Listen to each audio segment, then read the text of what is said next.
Welcome back to the Making International Law video series. In this video, I'll be explaining on to the colonization and decolonization more in depth and breadth. So let me first touch upon the state sovereignty and the impact of colonialism in international law. The state sovereignty is one of the most fundamental principles of international law. It is the basis upon which state claim the legal rights to manage its own affairs to the exclusion of others. As expressed under classical international law, the sovereignty of states allow it to enjoy exclusive jurisdiction over subjects and the matters that exist within its territorial boundaries. The notion that the nation-state exercise authority over territorial jurisdiction marked a significant shift in understanding nature of authority and accountability that have previously been hierarchical with the various political authorities subject to the Holy Roman Empire or the Pope. The end of the 30-year War in Europe saw the centralization and the recognition of the power in the princes who were treated as sovereigns. These rulers and the state powers they began to represent became the principal actors in the international system. The new old order that was established at the conclusion of the Peace of Westphalia in 1648 was founded on the sovereignty of these states, which has endured as a bedrock of the classical international law and formed the foundation for understanding international relations for the next 4 centuries. The state continued to be considered the primary actor in international relations and the form the perspective of international law, continued to possess the right to be free from the interference of the outsiders and refuse any form of unwarranted intrusion within its territories. It is found articulations in international society through Article 7 of the UN Charter, which state that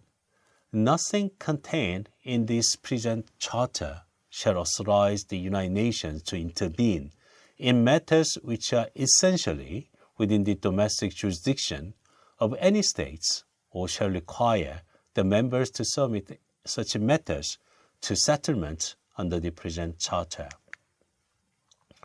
The General Assembly, on multiple occasions during the Cold War, pronounced the importance of the non-intervention principle in relation to sovereign rights of the member states.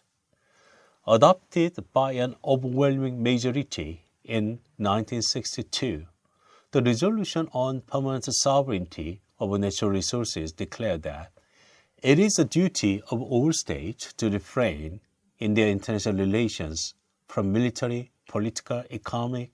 or any other form of coercion aimed against the territorial integrity of any state and the exercise of its national jurisdiction. In 1965, the General Assembly unanimously adopted a declaration on the inadmissibility of intervention in the domestic affairs of states and the protection of their independence and sovereignty. It condemned the use of armed intervention and all other forms of interference against the sovereign states, as well as attempts at coercion through political, economic, and any other means to gain advantage at the expense of a target state. From this basic notion of state sovereignty, the corollary of rules and principles such as sovereign equality, non-intervention, and self-determination were eventually derived and utilized in the conduct of the international relations. While essential conceptual framework for state sovereignty and the derivative legal principle of non-intervention have held together for centuries, the interpretation given to importance the definition or the element of these principles has not necessarily remained constant. Territorial sovereignty, which European states enjoyed, was not extended by leading international policies during the period of the European colonial expansion. A utilitarian or pragmatic and positive approach in understanding the principle of the state sovereignty that affords a legal justification for the colonial enterprise of the various European empires created legal space for the empire to grow territorially. These objective positive actions of treaty-making with local states that seize territory or the outright taking of a territory deemed terra nullius by European states were taken to be legitimate. The recent decision of the International Court of Justice in relation to territorial claims involving former colonial territories make these points clear. Territorial dispute, for example, between Qatar Bahrain in year 2001 and also between Nigeria and Cameroon in October year 2002, and the issues of the Ligitan and Spartan disputes between Malaysia and Indonesia December in year 2002 share a similarity in that significant weight was given to decisions of the colonial powers ruling at the time in the final judgment. For example, in a separate opinion, in the maritime delimitation and territorial questions between Qatar and Bahrain, Judge Kuizman took exception to this approach and states that only by taking into account the full spectrum of the parties' history can their present rights be properly evaluated. By not giving the full historical context its due, however, the Court has unnecessarily curtailed its scope for settling the dispute in a persuasive and legally convincing way.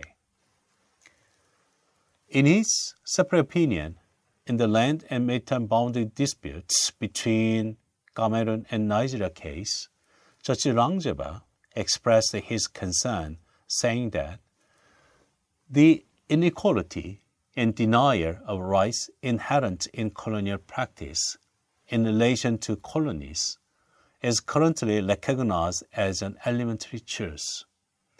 There is a resultant duty to memorialize these injustices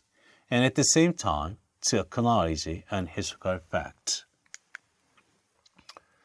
Though this historical critical method, first referenced by the Judge Rangjaba in the case concerning the sovereignty of Petra Branca and Praia Batu Bite, and Middle Rock and South Sulawesi, provide a new direction for the development of the future decisions with regard to colonial issues. In his declaration appended to the court judgment, Judge Rangjaba states that, in interpreting the fact of the case, the decision was reached without having taken into consideration the political and legal order prevalent at the time. He observed that while the relations between colonial powers were governed by the international law, the relations between United Kingdom and Johor in Malaysia, the government at the time, could not be seen as having been established as between sovereigns and equal subjects of international law. Thus, he said, the sovereignty granted to indigenous authorities did not have the same significance as that in relations between colonial powers, and their own role was to submit to the will of the colonial power. He questioned how the title of the island in question could have been extinguished without his consent, and emphasized that, in absence of that proof, the conclusion of transfer of title relied upon presumptive consent as evidenced by the Johor silence in the face of the decisions made by the British government regarding the island. It was under these circumstances that the Sultan of Johor could not express any form of opposition to the decision of the British government. Judge Rangjaba reached the conclusion that it was difficult to infer an international transfer of title by acquiescence, since Johor was merely exercising its colonial territorial title according to the rules and practice of the colonial powers, and the silence Johor could not be interpreted against such circumstances. Judge Rangjaba's approach to these issues is emblematic of a desire for alternative approaches in settling these issues rather than relying primarily on legal positivism. Given the impact of the positivism on the shaping of international law, there is a need for viable alternative philosophical perspectives that can provide the basis for fairer international rules that depart from a European conception of international law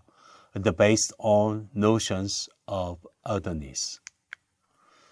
The recent decisions of the ICJ in dealing with the disposition of territorial disputes originating from the period of the European colonial expansion reveals the impact of positivism in international law. These positive presumptions impacted the way the state resolved important issues such as what political groups were entitled to be treated as a state and ultimately who had state sovereignty, and related issues such as when intervention is possible or called for. Therefore, when it comes to determine how to deal with indigenous peoples and their rulers, the European state, using existing principles of international law, had to find a way to deal with these native people. Ultimately, the classification between civilized and uncivilized methods, because it was a basis upon which whether the already recognized principles and rules of international law would apply to these indigenous societies, such as whether to treat their political unity as a state or give them lesser designations such as a protectorate or colony. Distinction was critical in offering a legal justification for permitting colonial expansion.